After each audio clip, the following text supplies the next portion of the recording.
Busio on FlyQuest has risen in stardom here, and his Bard versus Keria's Bard is one of the big Champ Select topics that we've had, because Busio is our mini North American Keria. Yeah, he's our Bard boy. He's our Bard boy. So since they're blue side, everyone's like, all right, in a best of one, would you really want to first pick Bard? Probably not. Maybe in like a Fearless full best of series, where then it's like, oh, it would be like fearlessly banned for the rest of the time versus Keria, and then you wouldn't have to worry about it. Maybe then, but I don't think, well, maybe, okay. It looks like it is at least going to get through from the FlyQuest side. They are not banning Bard, as almost all teams have done versus T1, so maybe they are considering a first pick Bard and take it for Busio. It's not banned at all. It's Ambessa, Vi, and the Caitlyn that we've seen a lot of priority on so far throughout the day. Banned out by FlyQuest. Other side going to be Azir, Orianna, and Yunara banned out by T1. Now, of course, we have the typical Bwipo Kai'Sa hover. This is not going to be the first pick. But let's see what they really do end up going with. I love this Bard question, but no, the Jarvan priority shines through. Yeah, maybe if it's like Fearless and you get extra value of it being permaban later on, then maybe, but not quite in a best of one. We'll stick to the Jarvan here, Premier Jungle. You mentioned the Caitlyn though, and we really are, it seems like, very quickly entering this Caitlyn meta. Yeah. If we're in Caitlyn meta, you do not definitely give Caitlyn to Gumayusi. It's still going to be dangerous because Guma also showed the buffs to Ashe were very real. The attack damage on level, and his Ashe was very good as well. So Guma's got plenty of champions in the current meta that look really good for him. And we're just going to go right down the normal jungle tier list here. And there it is. We have the copy pasta ready. Okay. Because Keria gave...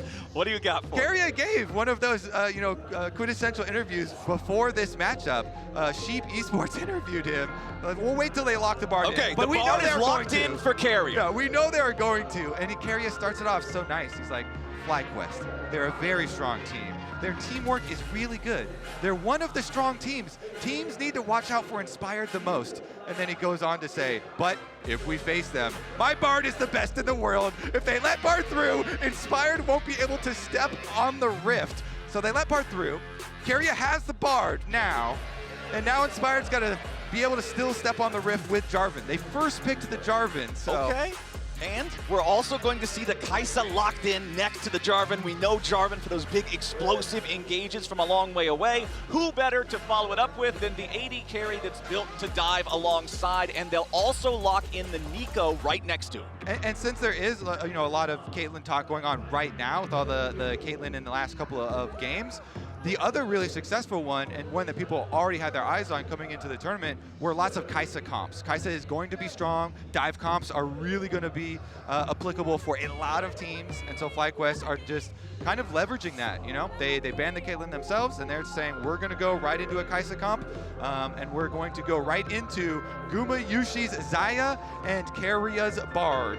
And I really like the look of the Xayah drafted against the dive that you're already seeing out of the side of FlyQuest, right? Jarvan the big diver. Kai'Sa wants to fly in next to him. We know how Neeko likes to use those sneaky pop blossoms to get in the back line and really just cause havoc. So this is a good pick for some defensive capability, while, the Bard and the Wukong and whatever else they want to draft mounts the counterattack. Yeah, I mean, Gumayusi Xayah is famous. Kai'Sa Xayah is one of the most seen matchups in the history of professional AD carries in League of Legends. So let's move on though to the top lane. Rumble the first ban here versus Bwipo.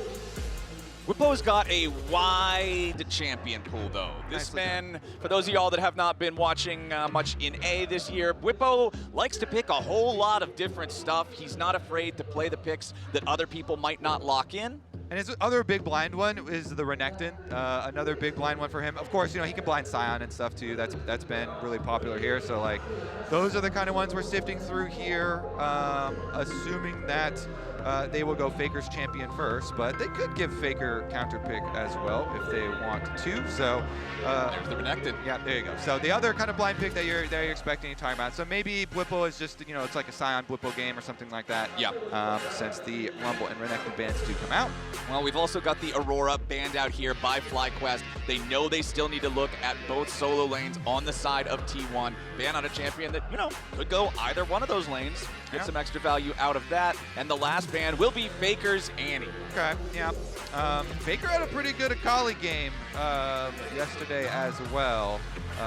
His mechanics were looking on point. He had some good burst combinations, so we'll see what they end up going with on the side of T1, but probably something that does look for the engages, does look for the flanks. That's kind of why FlyQuest banned out the Aurora and the Annie, two of those kind of premier playmaking ones.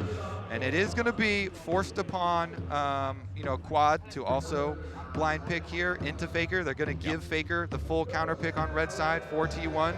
And this is kind of assuming that Bwipo is going to go the Sign or something like that, so they pre-pick the K'Sante, which can just play into whatever. Even if Bwipo goes an Urgot or something, maybe he goes for the Urgot execution, or maybe he goes for a Mordekaiser.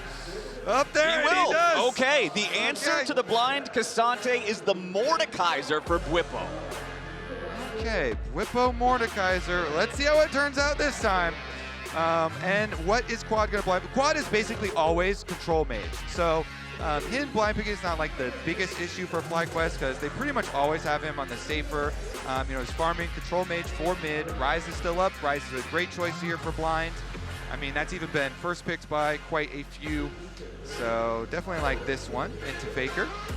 Okay, we've got some powerful tanky AP solo laners here on the side of FlyQuest to go alongside that engage from the Jarvan. That is your big main engage unless Neeko can get a nice flank, but again, usually she requires an angle, she requires a little bit more setup, so pressure on Inspired, but I feel like if you're FlyQuest and somebody's gotta have some pressure on her to make some plays, Inspired's a guy you're gonna trust to do that. Certainly so. He has done so much for this FlyQuest team over the last couple of years that they have stuck together.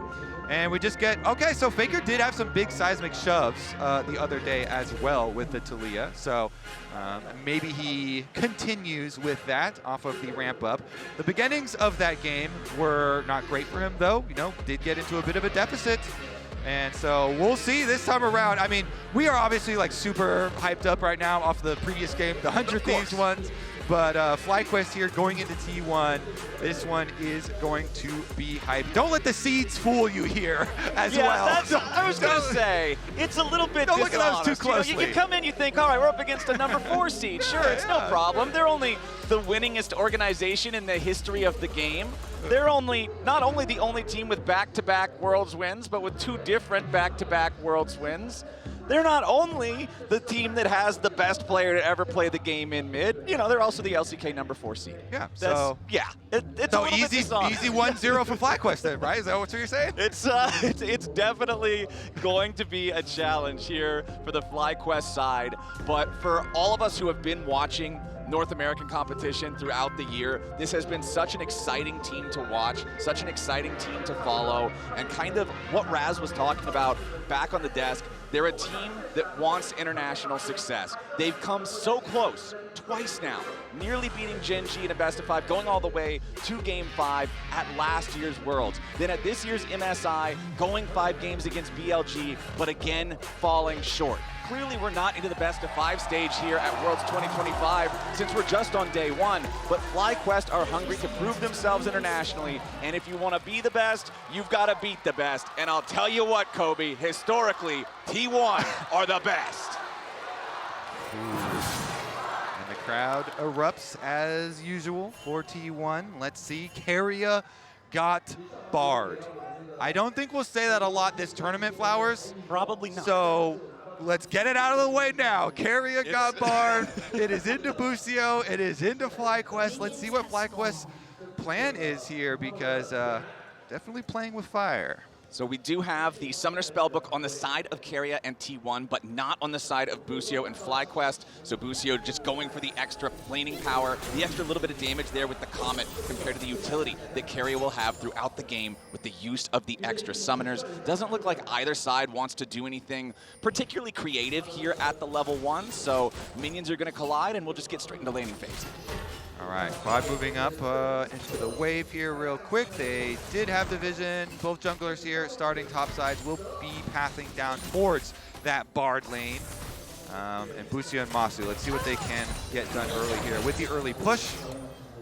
Should be able to push them off here. They've got rush control. They have their ward down after the first one was cleared out by Keria's sweeper. And so they're able to gain control of the wave, though. Here in top side, these two will probably just be, I honestly expect these guys to try and get a little bit aggressive with one another here early on in the game, and as I say it, Doran immediately jumps in, but does miss that Intofo strike just slightly to the side there, expecting Bwipo to make a slight movement. Yeah, and the minion died right as Doran went in, so Bwipo got the level up as Doran goes in, and so he's able to handle it just fine. Okay, so talking about our junglers, because Wukong, we know, he doesn't have the greatest early ganks. He generally likes to power farm till 6 because he has no CC until then. Hold on, never mind. Maybe we can't talk about junglers. Bwipo marching forward. All right, cool, we're fine. What I was going to ask, Wukong we generally think more of for power farming. Jarvan is one of the early game gankers in League of Legends. What are you expecting to see out of this pathing? Yeah, well, you definitely still want to remain efficient, even with the possibilities of going for early ganks. And so Inspired, as you can see, is doing the full clear as well. Both of them kind of saving their buffs here, and so pick those up. And then, I mean, you can go for the mid lane pressure onto Faker and try and burn the flash early. Ryze does have good setup. Jarvan plus Ryze definitely can put pressure on the Taliyah. But the bottom lane, we do know this is going to be a big focus for both. So as you're pushing bottom lane here for FlyQuest, I want to see if Inspired actually goes for the pushing bottom lane bot side Scuttle Crab, because right now he's actually traversing to the other side. Yeah. And an Oner's just going to be able to grab that one. It's because their bottom lane wants to go for their reset right now. So bottom lane playing for the reset, and easy swap on the Scuttle Crabs here. Does mean Quad should be hovering to the top side here where his jungler is. Good job by him. There we go. Doesn't want to give Oner the possibility of getting any sort of early damage. Of course, it probably wouldn't, threaten lethal or anything, but doesn't want to let him use any of that free time to get any damage, and so nicely done here. Good even trade so far, Flowers. Both of them just trade scuttles and trade the wards onto Raptors. Very standard here. Is going to see the second clears and give everybody some calm information. Exactly. Calm being the key word. Nothing crazy, nothing unexpected here in the first clear for either one of our junglers, as Massu and Busio just continuing to have a pretty even lane state here against Gumayusi and Keria. Their wave is going to get the push after they take control over these last couple of minions, as Doran continually pushes Bwipo in up here in the top side, but he's not really choking Bwipo out of a lot of minions either. Honestly, all the lanes going pretty even.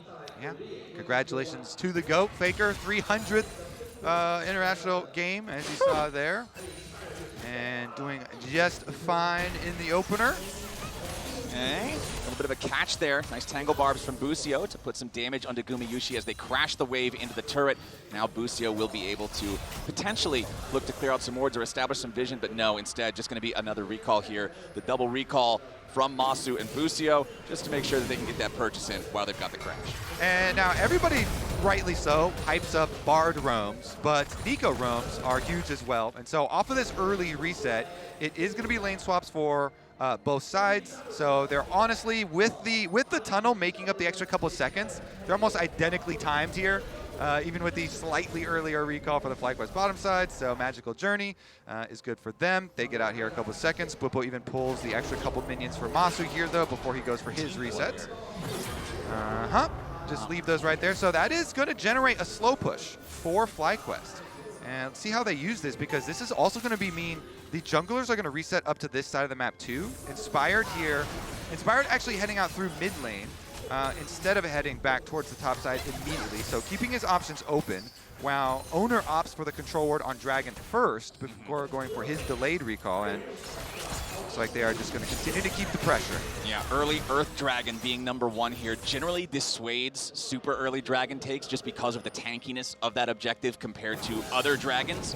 Inspired will go ahead, though, and drop the flag inside of the pit, clear out that control ward, but then immediately back away. They know that there might be a couple of problems around here, so they're taking their time, but no. Okay, just dragging it out slightly. Quad waiting around this area to see if Faker's going to walk anywhere close to that brush. Doran's making his way over, though, and Bwipo's ready to follow. So is Oner. Okay, FlyQuest, they're going to have 3 men here first, but T1's bringing in the cavalry. It's going to be Doran here, your initial target. Quad, however, targeted by T1. Doran losing about half HP. Bwipo still looking for more. He's got Doran in the death realm, but Keria's Bard has made his way in here with the Summoner Spellbook teleport. Keria showing up, looking to make the difference. Doran down to 200 HP with Bwipo's flashback over the wall. Quad trying to escape, and he has to flash now too. It's the Keria Bard difference. Looking to change the fight as Quad wants to get out here through the realm lord, but he does manage to escape. Doran still looking for a little bit more. He wants to go all out, and Inspired has to flash to survive. Somehow nobody's dead either way, but the extra man for T1 gives him control and wins them this dragon. Yeah, FlyQuest are able to peel and delay long enough. Initially, the Mordekaiser ult onto the K'Sante allows them to peel. Quad's able to survive. Then some antics here with their flashes on the Dragon Pit. They actually do all survive in the end, despite the Summoner Spellbook teleport being a big difference maker there for T1, getting the extra numbers. FlyQuest still all get out alive, as you say, and since it resets the dragon, and it's a mountain dragon which is so tanky, it would kind of ruin your tempo, your timing on the map to stick around for it, and so they all go for resets in the aftermath. And the reason that tempo and timing is so important, my friend, is because everybody's favorite early game objective, the Grubs, just about to spawn here in 5 seconds. You can see a T1 ward in the Grub pit already, but Inspired and Massu already hanging around. You've also got Busio up here, disguised as Massu number 2. Well, Massu number 3 now. There's also a clone. Oner has arrived, though, Which on one's the your Wukong. favorite? I like all of them. I like the original. Oh, yeah, you're going with the original article. I respect that. Inspired, starting up these Grubs, though, does want to be able to secure at least the first one. Oh, but it starts to reset and lose patience. So FlyQuest, they don't manage to get anything other than just a low health Grub. And it's T1 with control over the pit now as Oner starts the objective. He needed like one more auto on that thing. It barely did not get tick under 600. And he has the original smite there. So Inspired's not able to steal away that one Grub that was getting quite low, and T1 will just collect them. Yeah, that's a super, super close margin that it actually ends up being potentially pretty significant here for the side of T1, as having all 3 of the Grubs, having the extra damage onto the turrets and the ability to spawn the Void Mites could mean that if they get some early tempo in this game, they get some early push in the side lanes, they could really cause some problems, because you're also already working with a team comp that has a Taliyah, that has a Bard, that has these champions that can really provide threat from a long way away, and T1 could be in a good spot to set up some good turret plate money farming now, but Faker's gonna get caught out here with the Tangle Barbs. Busio locks him up a little bit, but Tempered Fate guarantees that Faker is not gonna die here today. This is support gameplay, Flowers. Busio makes a play mid lane. Keria throws the Bard ultimate, and actually it does land on the Faker. Not gonna be any sort of follow-up plays here, as now these supports fighting over wards, and this is something that we have just hyped up all year long in LTA North, soon to be LCS. Busio making so many plays, and him going versus Keria really is a dream. He looks up to Keria so heavily, as so many supports do, and it honestly is just like an honorable move, I feel like. All right, fine, you can have Bard, I'm gonna take Neeko. May the best support make the better plays. You know, it's actually really cool to see what we can get in this game. And Bwipo's Brush Camp does get Guma's ult out. Yeah, Guma puts a lot of damage back into Bwipo, though, on the exit route, so Bwipo not feeling confident about trying to find anything more here onto Gumayusi, is hanging around in hopes of catching the wave. Quad versus Doran up in the top side in the meantime, as Busio ready to follow up here. Gumayusi now in some danger. The death realm has been unleashed, and Bwipo's going in after the T1 AD carry. Gumayusi's about to get taken out, but he gets away on a magical journey. Bwipo's chase is overdone, and it's first blood to carry his bar. Oh, Bwipo just used his Q on the other side of the tunnel, but then he still goes in the tunnel, and it's right where Keria wanted him. That was not a magical journey that Bwipo wanted, and he goes down. He got hyped up. He was so close there, but close does not count. Gumayusi still had flash. Gumayusi was just drawing him in. So they get the kill. That is 1 kill for T1. Looks like the dragon will be picked up afterwards, though, for FlyQuest. So Bwipo had done a lot of work. He set himself up with the brush camp. You know, he got Gumayusi's Xayah ult down, but here the barrier goes out, and then he takes the magical journey. Like, he got out of the Mordekaiser ultimate and takes it and avoids that Q, and then after that Q is used, like, you don't really have any more as Mordekaiser, right? That's your damage right there. So anyways, goes through, goes down.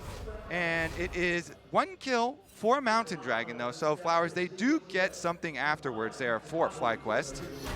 But still, man, T1, you got to be sure when you go in on those plays. Gumayusi waiting until the last possible second to use the barrier, and it's just enough to save him from that last auto attack that Bwipo was able to land. Then getting away with the help of Keria, you love to see it. And these hero plays from supports are just so fun to watch. And that's what you expect from, you know, the players on T1 on the international stage. Guma's like, yeah, I still have my flash. I'm chilling here. You know, you can get close. I'm not going to go down, though. I can calculate your damage. You know, I'm going to just be able to avoid this.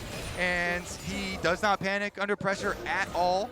And that results in the first kill of the game. This is not going to completely change the game, though, Flowers. So still very tense, very exciting one here that we have ahead of us. You know what does often change games of League of Legends, however, is Rift Herald fights. I feel like there are so many games that go from razor's edge to completely one-sided after a Rift Herald fight that one team takes when they shouldn't have taken it. And that Rift Herald is going to be spawning here in about 2 minutes. So what I want to do is check in on the status of where both teams are at, because a lot of first items are completed now. Doran has his Koenig Rookern to lane against Bwipo's Mordekaiser and make him much more effective. Now Keria is using the Tempered Fate on Inspired here immediately, stuns him into the wall with a Cosmic Binding. Nobody else on T1 is close enough in time, though, so they're just going to get a little chunk of damage onto Inspired at the cost of Keria's Bartle. I want to point out that FlyQuest are split pushing during this time, so they're actually getting some leverage on the bottom side. This is split push Ryze, so Quad already up at the turret, working on a turret plate for himself, pushing the minion wave in, and T1, they committed to that play on the top side with everyone. Oner's trying to make the most of it with a blue steal. Yeah, he wants to get it, but Inspired has the better smite. Now Busio using the Pop Blossom, tries to find enough, but instead he only finds his way into the grave. Another kill of it at T1 as Inspired has to try to escape with the Weaver's Wall from Faker. Wants to lock him up. Inspired wants to sidestep the seismic shove, but no way! 3-0 T1 as they claim the feat of warfare. T1 do make the most of it. They go for the blue steal, and even though they don't get the blue buff originally, they just kill you and take it off your body, even though Inspired was able to smite it away. Oner ends up with it. Gumayusi ready to play aggressive here against Massu on that Kai'Sa. You talked about how many times at Worlds in the past we've seen the Kai'Sa versus Xayah matchup. If you lock these in, you got to be ready to play aggro when you know you're stronger, and that's what I love to see. What I was saying before we got the fight, I guess I'll say it after the replay, because here we go again with Oner going in. Exactly. So they go in on Busio. Busio uses the ultimate, but Oner just cyclones on him. They take him down immediately there. And then on the chase through here, Keria not able to hit the flash there with the Cosmic Binding, but Faker's got his back. Don't worry. Got the seismic shove here on Inspired. They get the extra kill as well. Okay, so 15 seconds until the Herald spawns. Both junglers got those first items completed. Massu versus Gumayusi here in the mid lane. Guma down to about 30% HP. Void Seeker knocks him down to 300. Massu, however, also losing his HP down to 400. Flashing away from the Tempered Fate, recognizing that would have surely been a death sentence if he gets caught in it and they can set up after. Yeah, really good stuff here from T1. You know, Guma's setting up the possibility of Keria using the ult to burn the flash there. They trade heavily. Guma, once again, not scared. And in the end, Keria comes in. Bard ultimate for Kai'Sa flash is exactly the value that you want. So they can make some repeat plays there now on Massu. Masu's got to be careful.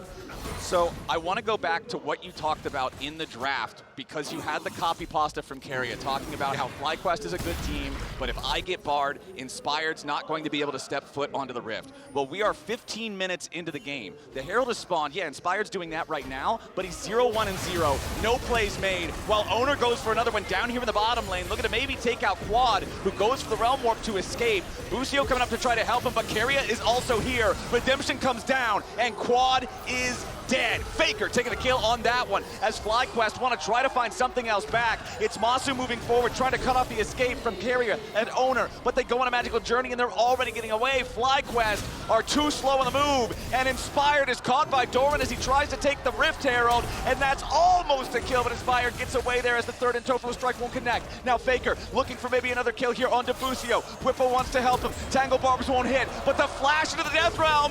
Bwipo wants Faker, but he is denied.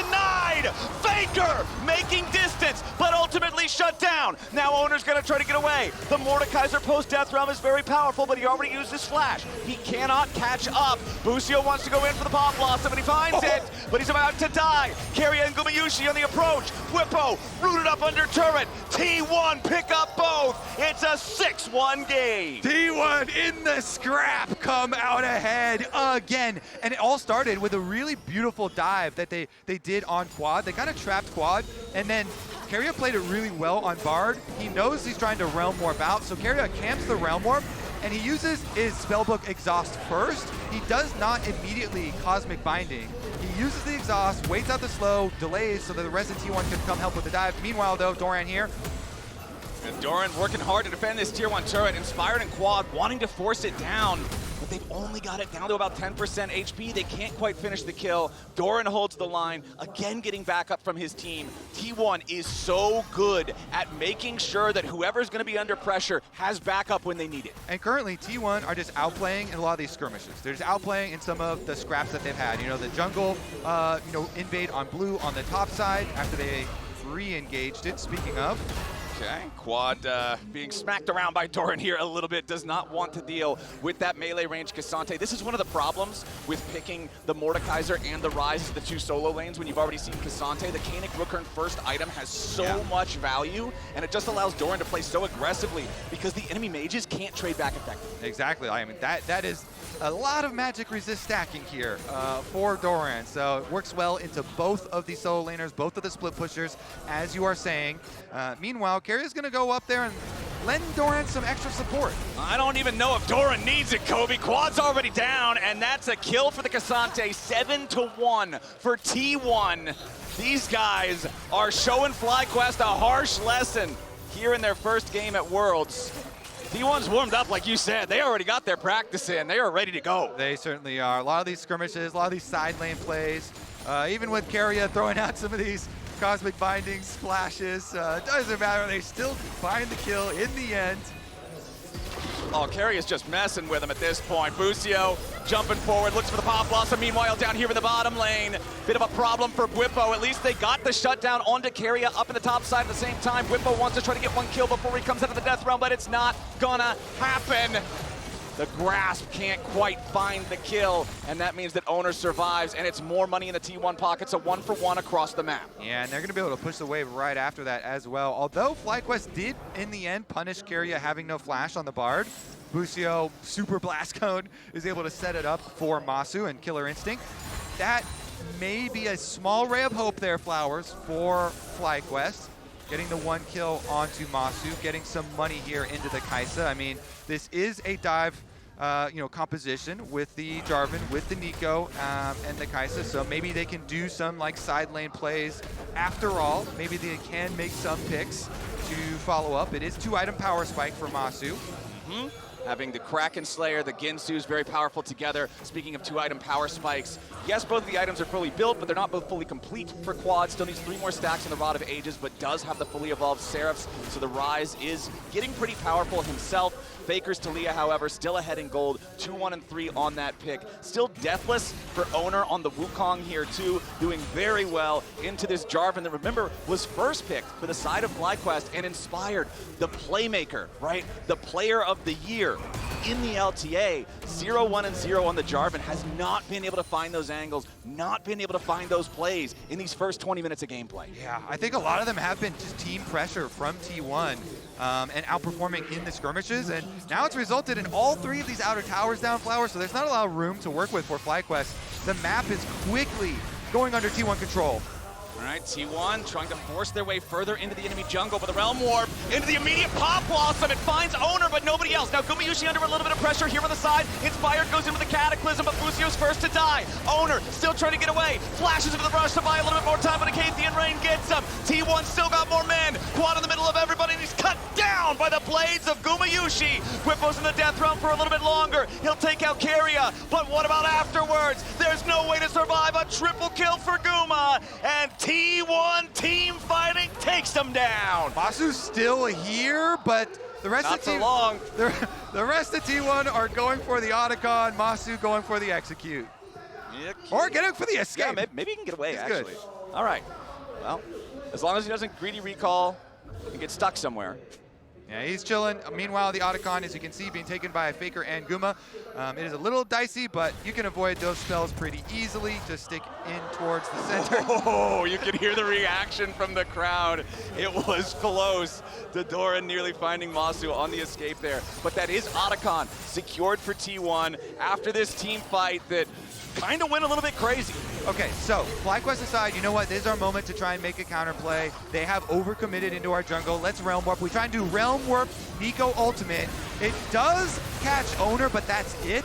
And they get the Keria kind of delay ultimate here. Meanwhile, as soon as they come out of it, even though FlyQuest can chase down that kill, Inspired tried to kill Guma, so on the left side, it was Jarvan going after Guma, but there was no follow-up there, so Guma's able to kill him, and then the other side of the fight was so delayed, so chased, that T1 pick up the extra kills. They increase their gold lead. Here we go, another play for FlyQuest. Yeah, Inspired stepping very far forward here and about to die. The Cosmic Binding as he gets back over the wall. Buys enough time for Faker to take him down. Yes, there's a Pop Blossom, but T1 has already won the fight. Busio goes over the wall, and Quad goes back to the spawn platform. Massu's next. T1 are just playing better. Back in the mid lane, Bwipo at least tries to find something here in a Gumayusi. He's got him in the death realm. The feathers fly, but the Xayah dies. A shutdown to Bwipo, but Doran's not gonna let it go unavenged as Bwipo is the last to fall and T1 get an ace for 2. They chase them all down, Flowers. Now T1 alone on the Rift with their minions will be able to celebrate. Oner's just going to take away the rest of your jungle camps afterwards. And it continues to be scrappy, but it continues to go the way of T1. This one, Busio and Inspired trying to pull a little pincer here. Quad actually goes right up, but look at the immediate response. Inspired just got decimated as he went in onto Faker. And you see the redemption? After the redemption, they were full health after that attempt. So T1, no problem kind of counter-attack there. And in the end, they trap all of the FlyQuest members. Nobody can even get out after that play. And then Keria teleporting afterwards out of there with his spellbook. And they actually just pick him up on all sides. Though, Bwipo got the shutdown onto Gumayusi. Well, that's something, but they're going to need a whole lot more. Keria getting caught out here a little bit, but where's the damage from FlyQuest? Tempered Fate doesn't really get anything here. Third and Tofo strike. Knockback into a knockback into a knockdown. Inspired's out of there. And T1 continue the push. Massu gets slowed down. Pop Blossom onto 2 to buy a little bit more time. But it's a double kill for Oner. Meanwhile, Doran trying to create a little bit of space. Does end up dying, trying to kill Massu off. Quad on the side. Tries to use Realm Warp for the escape and gets away. Gumayushi's going to die to Bwipo. But now he's in the back line. And 1v3. He gets a double with a mace to the face for Keria. The fight is bloody as we have 3 dead on either side. I like that FlyQuest are refusing to stop fighting. They will continue to just fight their way out of this. I mean, objective bounties are up, so Bwipo scrapping here. Bwipo getting the double kill, running through and killing Guma again, opens up the opportunity, even though they're going to lose this Dragon Flowers. It is only the second Dragon for T1, so that's a long timer towards the Dragon Soul. And with objective bounties up, it means that Quad is able to capitalize. That is a solo tower for the Ryze. It is objective bounty boosted, extra gold there, and he's working towards his death cap. So while this is certainly T1 favored, certainly we're still riding, you know, that hype train there. FlyQuest did get some comeback mechanics going for them there. Bwipo really pulling a lot of pressure and opening up a possible avenue for a FlyQuest comeback. And that is one thing that we have always said about Bwipo, watching him throughout the year in the LTA, especially in the context of FlyQuest running a 6-man roster this year, is when you compare Bwipo to other players, Bwipo will make something happen. That can be good, that can be bad. It all depends on the day. But he's not a player who's going to sit back and just watch the game unfold. And I actually do love the Hexplate builds for Mordekaiser. You always have the Shy like destroy a Nexus with that one, but it got really popular when they just buffed up Hexplate and just like turbocharged the juice that you get when you do activate your ultimate. And so like with all that speed, you just really get in there, and it does provide a lot of threat, and he's using that to go towards Guma, and then he even is hitting these claws to get extra value after coming out too. So I mean, he's going for it on Doran here, but I mean, it's It's a full, K'Sante there with the Canic Rooker that you mentioned, so it's hard to soften up a K'Sante, even in that side lane. Of course, he does know, even if people try and go gank him while he's split pushing, Mordekaiser always has the option of just ulting someone else who tries to gank him. And then you go at least 1-for-1, and then sending extra resources towards you usually means that your team can get something on the other side. So Baron's up now, no dragon for the next 3 minutes. This is probably going to be our next battlefield, but that battlefield is now very interesting because the death cap is completed for Quad's Ryze. You've got the arm guard completed for Busio's Neeko to be able to make those haphazard engages without the immediate consequence, but at the same time, Oner's got Guardian Angel. The Wukong can fly in there without worrying about dying. There's so many powerful tools that have been recently purchased for both sides. This fight, however it happens, I feel like there's going to be a lot of gray screens. Yep, and T1 want to force the issue here. They're going to start up the Baron. They've got some big advantages. Faker as well has a lot, 9 stacks on his Dark Seal. Can he get a seismic shove? They're actually burning the Baron down. The Baron's going to go down. The Pop Blossom lands. They found some damage onto Faker, and Massu's already assassinated him, but the Baron is gone. Gumayusi goes through the wall. The rest of T1 trying to get away with their Baron, but the Realm Warp wants to bring him in. A seismic shove to stop it. Oner's going to be caught out now as he tries to re-engage on Massu. He's alone behind the FlyQuest lines, and more damage from Bwipo is going to at least get his Guardian Angel. Now T1, the remaining 3 players scattering back away as Oner tries to use the Blast Cone to escape, and he will do it. T1 takes the Baron and then trades 1-for-1. That is a Guardian Angel right there, Flowers. That value, he just barely got over the Brambleback wall before the Guardian Angel procs, so he gets back up and he's able to escape out the backside. FlyQuest looking like they were going to be able to collect some kills after T1 take down the Baron, but they only got the one at the very beginning here.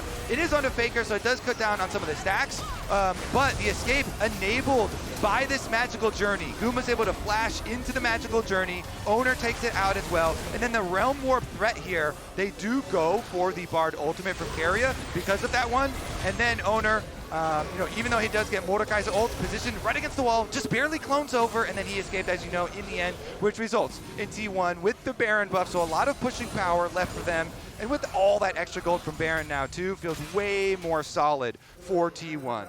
So Red Bull Baron power play currently at about plus 1,800, so only a little bit more than the default value of claiming the Baron, but I'm sure they have plans for this next minute and a half to gain more value out of that. Doran sidestepping the Death Grasp, trying to just make sure that he doesn't take too much damage here as FlyQuest tries to get something on him, but it's quickly becoming more and more difficult, Kobe, for FlyQuest to find angles or opportunities. Yep, I would say he accomplished that goal, Flowers. He took almost 0 damage. They barely got through the Canic Rooker shield by the time that he walked away. Here we go, though. Quad gonna be your target. Faker rides the Weaver's wall, trying to put the pressure onto the enemy mid laner, while Oner distracts everybody else on FlyQuest here at the same time. Remember, no GA anymore, and Bwipo's got him trapped in the death realm. Shut down for the Mordekaiser, and FlyQuest are looking for a little bit more. The chase is continuing, but they can't quite find any angle here. The Realm Warp is available, but there's not quite the range. Now Keria the target here from Bwipo. Tempered Fate hits nobody. Bwipo in the middle of everything. He dies before he can find the shield as T1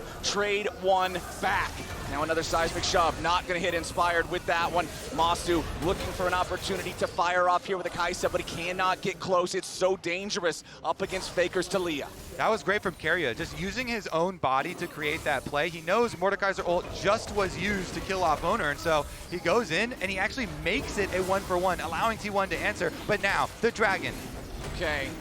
Dragon started by FlyQuest, but immediately responded by T1. Another seismic shove, this time on Busio. Pop Blossom with no value. Chemtech Drake over to Gumayusi. Doran trying to get away. Busio at 100 HP. Gumayusi still looking to step forward. Nice shove there onto Quad, but they aren't going to kill him here just yet. Seraph's Embrace shield keeps him alive. Realm Warp for the defense. Massu's going to try to get away with that as Inspired uses EQ to get over the wall. Now a teleport coming in from T1. It's Doran looking to cut him off at their own tier 3 turret here in the bottom lane. The Weaver's Wall delays Quad and Massu, and now Doran stands between them and safety. Bwipo's trying to help out his team as Quad looks to turn it around. They found a route on a fake. Faker, and Quad takes him out. FlyQuest continued trying to get away, but Oner has arrived. His clone, Cyclone, kills Inspired, and Quad barely gets away over the wall. Oner's still looking, his Bwipo has to flash. Massu continues to run on the third, and Tofo Strike doesn't hit, but T1 still has the push. T1 chasing them across the map, and now they're inside the base, Flowers, finally. 24 kills to T1, and they will be able to take the inhibitor. Inhibitor number 1 is down, and T1 is not done. Mid lane tier 2 turret, the next target here, as Doran's just gonna step forward, start putting the autos into that one. The rest of the team is right behind him. They'll shove up this wave. The extra power, those void grubs that we talked about earlier, allowing them to just bulldoze these structures. And again, Bwipo in some danger. Does have the stasis to keep himself alive this time, so not another kill for T1 here just yet. Tier 2 turret remains alive as well. Busio taking a decent little chunk of damage there from the Blade Caller. But again, man, every single time it looks like FlyQuest might be getting something. T1 gets something back. Let's take another look at how everything happened. How Guma is able to lay down some feathers and take the dragon. So Faker spaces Busio really nicely, by the way. Inspired tries to slip back in, but Guma stole yesterday dragon with Yunara. He steals one with Xayah this time. And obviously he's done it with Varus, but anyways, back to the actual fight there. They started out with really nice spacing on Busio on the, well, let's take a look at this one as well. Keria able to find him as on the backside. We didn't get that one, but that's a nice little support versus support action there. I guess punishment for letting me have the Bard. And then that was a really fun call out where you talked about the super blast cone actually hitting Inspire into the clone that was already spinning to finish off. Yeah, that was wild. Just needed a tiny bit of extra damage, and it was like this ping pong ball that goes right. Some Beyblade action. I have no idea. I don't think I've ever seen that before, but that was cool. It is a 6,000 gold lead still for the side of T1. Gumayusi securing that last Drake with his Blade Caller also means that they are on soul point. 2 minutes from now, they'll be able to fight for the soul, and FlyQuest are going to feel compelled to try to defend it. But before that, just 15 seconds until the next Baron spawns, and it's T1 with immediate control over the area. FlyQuest want to step forward here, but Doran's doing a great job being the space creator, being the one who prevents anybody else on FlyQuest from stepping forward towards Gumayusi, towards Faker, towards anybody. And FlyQuest really have to pick their moments carefully on how they want to step up. Busio clone walks past the control ward. No seismic shove to find any value here just yet, but the Baron is spawned, and T1 is ready to start it up. Doran and Keria are going to be running interference, and Oner and Gumayusi just melt this thing. Weaver's Wall won't allow FlyQuest anywhere near it, and T1 has already claimed the objective. Now Bwipo's got to try to stay alive. Pop Blossom finds Faker. Gumayusi's already killed Busio. Massu flew into the back line, but he crash landed, and T1 tears them apart. FlyQuest thought they could take that fight. They thought they had to, but T1 would not let it happen. It's a clean ace, and they're on the game-winning push. Yep, Keria takes care of one tower for his second, and the rest of T1 arrived to finish the job. FlyQuest had a tall task, and they could not stand up to the moment. T1 prove why that number 4 seed title isn't what it seems, and they'll smash FlyQuest in this game.